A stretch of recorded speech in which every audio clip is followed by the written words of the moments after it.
Agacement au sommet de l'État. Le 2 octobre dernier, à Villeneuve-la-Garenne, le Premier ministre s'exprime sur les délinquants sexuels. Il faut désormais lutter efficacement contre la récidive pénale. Ce que je partage surtout, c'est l'émotion dans la population de notre pays devant le crime absolument odieux et qui aurait pu être évité, qui a été commis. Il ne faut pas inverser les priorités. La question qui est posée aujourd'hui par les Français, c'est comment peut-on faire pour que ça ne se produise plus et que nous n'ayons plus des crimes comme celui-là qui auraient pu sans doute être évités. L'affaire est devenue politique. François Fillon ne veut plus de récidivistes. Le Premier ministre pense à Francis Évrard, 63 ans, condamné fin octobre par la Cour d'assises du Nord à 30 ans de prison, assorti de 20 années de sûreté pour le viol du petit tennis en 2007. Évrard, l'homme symbole de la récidive. Il a passé 27 années de sa vie derrière les barreaux, plusieurs fois condamné en 1975, 1984 et 1987. Que faire de ces criminels sexuels récidivistes ?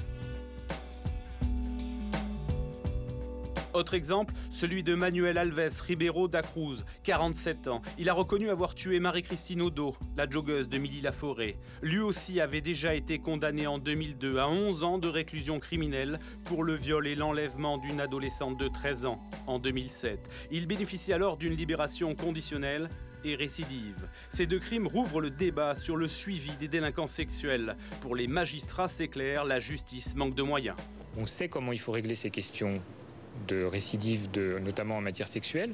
Il faut des moyens, il faut beaucoup d'argent, il faut des médecins en prison, il faut un long suivi, il faut des bracelets électroniques, il faut s'assurer avec des éducateurs que la réinsertion sociale est possible, mais tout ça, il faut de l'argent. Pour certains politiques, comme le ministre de l'Intérieur, la faute incombe aux magistrats, parfois laxistes. Il est parfaitement inacceptable que ce criminel sexuel ait été remis en liberté. C'est dans ces conditions qu'il a, hélas, récidivé. Manque de moyens ou laxisme judiciaire, l'arsenal juridique existe. En 2005, il se renforce avec le port du bracelet électronique. 2 ans plus tard, une loi rend obligatoire un suivi psychiatrique pour les criminels. Enfin, en 2008, c'est la rétention de sûreté, c'est-à-dire la possibilité de garder un détenu dangereux à la fin de sa peine. Michel Alliot-Marie devrait présenter d'ici la fin du mois un nouveau projet de loi. Une loi qui obligerait les criminels sexuels, une fois libérés, à suivre leur traitement médical. En cas de refus, le condamné retournerait immédiatement en prison. Georges Fenech, Serge Portelli, bonsoir. Ce débat ce soir, nous venons de le voir, a été amorcé par un reportage de Christophe Kulikowski concernant les criminels récidivistes. Que faire d'eux? Bien sûr, le débat a été relancé par l'affaire Odo et par le procès Évrard. Alors, je voudrais d'abord vous présenter. Alors, présentez vos ouvrages. Georges Fenech, criminel récidiviste, peut-on les laisser sortir? Georges Fenech, magistrat, ancien député UMP, et vous êtes aujourd'hui président de la Miviludes, mission interministérielle de vigilance et de lutte contre les dérives sectaires. Vous avez eu du travail ces derniers temps.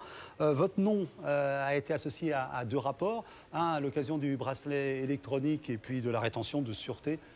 Bien sûr, je ne vais pas dire que vous êtes le chantre de la rétention de sûreté, il ne faut pas exagérer, mais disons que dans ce livre, vous en parlez beaucoup, et on se demande si vous ne militez pas pour un enfermement à vie, en fait. Oui, non? Ah, je parle de la perpétuité réelle, oui. Oui, de la perpétuité réelle. Oui, j'assume ce que j'écris. Ah, bien sûr, non, mais je pose la question, c'est pour bien vous situer. Vous, Serge Portelli, alors le sarkozysme sans Sarkozy, et vous aviez d'ailleurs publié Serge Portelli, récidiviste, chronique de l'humanité ordinaire, toujours chez Grasset. Vous êtes vous aussi magistrat, vice-président du tribunal de grande instance, président de la 12e chambre correctionnelle. Alors, voyons en ce qui concerne la récidive. Je voudrais d'abord que tous les yeux vous me disiez quelle est la réalité de la récidive dans les chiffres. Parce que la récidive des criminels, et surtout des criminels sexuels, est de l'ordre du fantasmatique dans l'opinion publique. Quels sont les pourcentages de récidive et quels sont les pourcentages de récidive quand on a fini sa peine ou quand on a une libération anticipée ou... Sur des chiffres, on est d'accord. 30% de récidive, ce qui est énorme. Hein. C'est-à-dire qu'un délinquant récidive 1 fois sur 3. Et pour ce qui concerne la récidive criminelle à caractère sexuel, elle est de l'ordre de 2% à peu près. 2%. Donc très marginale. Le problème, c'est que ça concerne des affaires extrêmement graves. Vous avez cité Marie-Christine Odo. Oui. Cette récidive, même proportionnellement très faible, interpelle l'opinion publique. Je ne suis pas sûr que l'opinion publique soit très passionnée par les chiffres. Parce que quand vous êtes victime vous-même ou quand c'est votre enfant qui est victime, que vous soyez dans le 0,5% ou dans le 40%, ça ne change pas grand-chose. Oui, je suis vous content de vous entendre dire. Ah ben, mais je défends autant les victimes que vous, hein. Donc ce n'est pas la question. Mais juste deux petites choses. Oui, allez-y. En matière de délit, c'est-à-dire dans les tribunaux correctionnels, la récidive, elle est de l'ordre de 6 à 7%.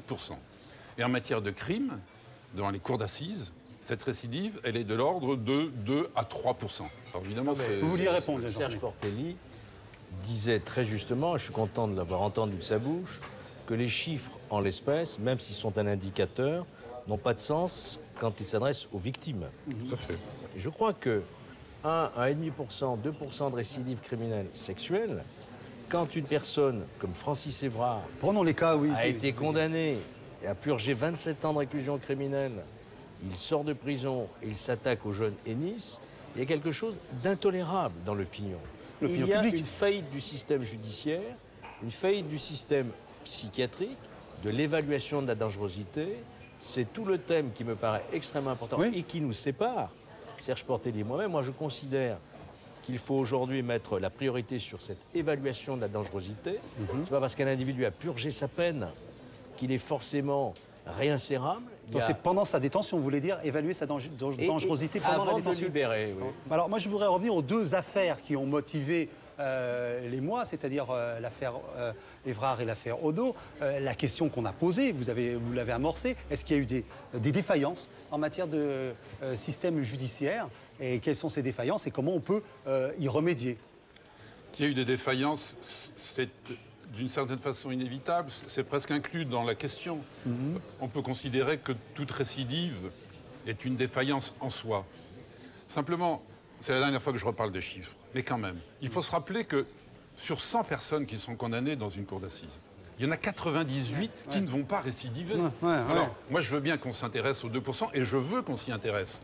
Mais je veux aussi qu'on s'intéresse aux autres. Pourquoi ça marche dans l'immense majorité des cas? Et pourquoi on ne dit pas que dans ce cas-là, la justice est merveilleuse? Parce que, Serge Portelli, il y a des individus, que vous le vouliez ou non, je sais que ça vous heurte, cette idée-là, il y a des individus qui portent en eux-mêmes, au fond de leur tripes, dans leur cerveau, dans leur gène, je ne sais pas, je sais que ça vous choque ce que je dis là. Attendez, Georges Fenech, là vous faites référence presque à ce qu'a dit Nicolas Sarkozy dans un entretien avec Michel Onfray, à savoir que certaines maladies, enfin en tout cas que certains récidivistes sexuels, c'était de l'ordre de la génétique. Écoutez, si on n'aborde pas la question, franchement, on pose la question. Sur le comportement, si on prend le cas de Francis Holm, ce sont les experts qui ont découvert le syndrome de Keffler, avec un chromosome supplémentaire qui entraînait une pathologie sexuelle. Je veux dire, c'est quelque dans l'affaire chose... Évrard. Dans l'affaire Évrard, lui-même a demandé une castration physique. Il sait bien lui-même qu'il a des pulsions irrésistibles. Vous savez, c'est comme ça, c'est la nature Mais est-ce que humaine. la castration chimique ne suffit pas dans le cas d'Évrard? Apparemment, ça n'a pas suffi. Enfin, dans ce cas-là, en plus, on lui a administré du Viagra. Oui, quand même. Admettez, quand on parlait des... Quand on parle des dysfonctionnements, voilà un médecin qui examine quelqu'un qui va sortir après 27 ans de réclusion, qui ne connaît pas son dossier médical. On peut se demander pourquoi le secret médical... Mais comment c'est possible, ça? Mais parce que c'est notre loi, c'est ainsi. On a une culture du secret. Moi, je dis qu'il faut que le médecin de la prison sache à qui il a affaire. Il faut qu'il puisse avoir accès à son dossier médical. C'est pas le cas, ça? Ça aurait évité de prescrire du Viagra. Oui, enfin, ça me je paraît voudrais revenir sidérant. quand même sur ce qu'a dit Georges Fenech tout à l'heure. On nous dit il y a le gène de ci, il y a le gène de ça, il y a une pathologie. Là, effectivement, je ne suis pas du tout d'accord avec vous. Parce que ma conviction première, profonde et définitive, c'est qu'on est tous pareils. Vous, moi... On est des êtres humains. Francis Holm et les autres. Simplement, ce sont des gens qui, dans des conditions particulières, dans une vie particulière, dans une histoire singulière, deviennent des criminels. Pas forcément des récidivistes, d'ailleurs. Et ils doivent être traités comme tels. Parce que si vous partez effectivement de cette idée que c'est un gène, de cette idée... Je ne dis pas ça de manière exclusive, hein. Attention, non, mais ne ramenez pas mon discours. Bon, d'accord, attention. D'accord. Non, mais écoutez, vous allez nuancer. On oublie. Vous dites qu'il y a quelque chose qui est quand même pas normal. Et vous dites souvent, d'ailleurs, dans vos... Non, parce que vous dites plus que ça, et c'est un discours qui est repris par pas mal de gens dans la majorité, c'est que ce sont des monstres. Ce sont des gens qui ne sont pas comme nous. Ce sont des gens qui, pour des raisons, alors je ne dis pas génétiques, mais pour d'autres... Mais pourquoi je dis monstre? Attendez, pourquoi je dis monstre? Parce que leurs actes sont monstrueux. Comment voulez-vous qualifier l'éventrement, le viol, l'assassinat d'une petite fille de 6 ans? Est-ce que ce n'est pas un acte monstrueux? Mais qu'on dise, Georges Fenech, qu'on dise des actes monstrueux, je suis d'accord. Mais voyez, c'est pour ça que mais qu'on dise des monstres, c'est tout à fait qui commet différent. des actes monstrueux? Un homme, Un Georges homme Fenech. qui se comporte en monstre. C'est un homme. Donc, Mais quand c'est- on parle de Michel Fourniret, par exemple. Michel Fourniret, c'était un bon père de famille. Vous dites ce sont des gens comme... Oui, c'était l'environnement social, non. C'était un bon père de famille, il était diplômé. Émile Louis, les disparus de Lyon, il était marié, il avait un travail. Et puis voilà des gens qui ont une double vie et dont on s'aperçoit qu'ils ont ce caractère. Je ne suis pas d'accord Alors, avec vous, attendez, mais enfin, bon. messieurs, non, est-ce que, parce que ça paraît comme une ligne de fracture et même qui peut, j'allais dire, conditionner les positions, à savoir oui. le déterminisme ou pas le déterminisme. oui, Est-ce voilà, qu'on peut voilà, quand même voilà. considérer que c'est chez vous deux, une ligne de fracture? Mais c'est pas seulement ça, c'est les conséquences Oui, c'est ça, qui bien sont sûr. tirées de nos positions. Parce que moi, je considère que la prison, c'est un endroit de punition, de sanction, qui est fait pour protéger la société, qui est fait pour faire évoluer le prisonnier, mais aussi c'est un endroit dont on doit nécessairement sortir. Je veux dire, c'est la finalité de la prison. Et moi, ce qui m'effraie dans votre livre, c'est précisément l'idée qu'il y a un certain nombre de personnes qui ne sortiront jamais de prison. Et ça, je parle pas simplement au mon nom, je parle un peu au nom des idées de la démocratie. C'est fondamentalement Mais la contraire démocratie, aux permettez que je principes dise un fondamentaux mot. du droit. Voilà. Un mot sur... Qu'est-ce que c'est la démocratie en matière de justice? C'est quand un jury populaire prononce un verdict. Il a la légitimité, il est issu du tirage au sort. OK? Ce jury dit réclusion criminelle à perpétuité. Et puis, on s'aperçoit ensuite que la perpétuité, ça veut dire quoi? Ça veut dire 15 ou 18 ans. Et que la personne va ressortir et va se retrouver dans les conditions de récidive. On a libéré, par la exemple, loi. Patrick Henry. On a libéré Patrick Henry, qui avait assassiné cet enfant. Eh bien, peu après sa libération, il commet un trafic de stupéfiants. Moi, je dis, quand on a une responsabilité comme la nôtre, qu'on soit magistrat, qu'on soit élu, on doit tenir compte de cette problématique. Alors, Mais Georges, est-ce qu'on peut voir les solutions qui sont alternatives à la rétention? Pas alternatives, mais en tout cas, on a parlé du bracelet électronique, on a parlé d'autres solutions. Est-ce qu'il y a des solutions tout court possibles? Je pense que tout simplement, il faut mettre moins de gens en prison. On vient de voter il y a 2 ans une loi qui s'appelle la loi sur les peines C'est vous qui planchées. les incarcérez, vous êtes juge. Ah mais C'est vous moi, qui les mettez en prison. Moi, je suis dans ma chambre correctionnelle à Paris. Qu'est-ce que vous faites? Je Vous mettez en invite- prison? Très peu, parce que j'applique une partie de la loi, même toute la loi. Toute la qui loi, dit j'espère, que, oui, oui, quand oui. même. Mais il y a un paragraphe qui me plaît beaucoup. C'est celui qui ressort de la loi pénitentiaire, qui vient d'être voté, et qui dit que la prison doit être le dernier recours. Je suis d'accord. Et ça, c'est magnifique. suis Donc ça, je entièrement l'applique à la lettre, et personne ne peut me le reprocher. Alors, Et je on pense- en est là lors de la surpopulation carcérale? Tout simplement parce qu'il y a une contradiction énorme dans la pratique et le discours actuel. D'un côté, on vous dit incarcérer autant que vous voulez. Et la loi sur les peines planchées, c'est ça. Mais si, la loi sur les peines planchées, c'est ça. C'est des 1 an, 2 ans, 3 ans, 4 ans de prison qui tombent quasi automatiquement, même si on a un petit peu. Voilà, mais pour des choses ridicules. Ce qui fait que en prison, et ça, tous les parlementaires qui y vont le disent, tous les rapports depuis 10 ans vous le disent, il y a des gens qui n'ont rien à y faire. Voilà. Donc aujourd'hui, on a 60 000 détenus. À mon avis, on pourrait en avoir 40 000. Et la France serait en sécurité. Un chiffre qui va peut-être vous effrayer, mais vous le connaissez, c'est qu'en 2017, et c'est l'administration pénitentiaire qui le dit, c'est pas moi, on aura 80 000 détenus en France. Si on ne veut pas avoir vrai. les 80 000 détenus, il faut faire quoi? C'est pas enfermer les gens. J'ai jamais dit ça. Ça serait dramatique de penser ça. C'est un effort sur l'éducation, sur la scolarisation. En amont, vous voulez dire complètement. Mais bien sûr, l'important, c'est la prévention, c'est l'égalité des chances. C'est tout ça, je suis entièrement d'accord. Il faut mettre l'accent là-dessus. Et c'est quand tout a échoué, malheureusement, qu'il faut prévoir des mesures de sécurité. Vous comprenez? Donc, oui, non, mais ne pensez pas qu'il puisse y avoir des gens qui, d'un côté, ne rêvent que d'enfermer. Ça serait dramatique. Non, Alors, si j'ai fait cette mesure du bracelet électronique, avec mes collègues, je ne suis pas le seul, il y en a d'autres, c'est parce que je suis persuadé qu'il faut tout faire pour éviter l'enfermement. D'accord, alors, il y a J'aimerais aussi... bien entendre ça plus souvent. hein. Oui, non, mais... Mais il faut venir au café Piccoli pour l'entendre. Est-ce que- Mais non, mais moi, je vais à l'Assemblée est-ce qu'il aurait nationale. fallu mettre un bracelet à Évrard? Mais bien sûr, à la sortie de de prison. Imaginez qu'il aurait été porteur de son bracelet. Au moment de passer à l'acte, il sait qu'il aurait été identifié. Comment se fait-il que toutes ces dispositions ne soient pas prévues, et d'ailleurs que Mme Alliot-Marie les a prévues dans le prochain texte accompagnant... Il y a une lourdeur, le bracelet électronique, mobile, celui que j'ai fait adopter à l'Assemblée nationale, il y en a 30 aujourd'hui. Il devrait y en avoir 3000. Il faut vraiment qu'on mette des moyens sur ces mesures qui ont fait leur preuve ailleurs. J'ai étudié le système aux États-Unis, oui. Depuis 1998 ça fonctionne. Donc... Non, mais moi je suis d'accord avec ce que vous dites sur les moyens techniques, c'est vrai. Le bracelet électronique, c'est bien. Pourquoi pas d'ailleurs dans certains cas le traitement hormonal qu'on appelle à tort castration chimique, tout ça. Mais ça c'est de la technique.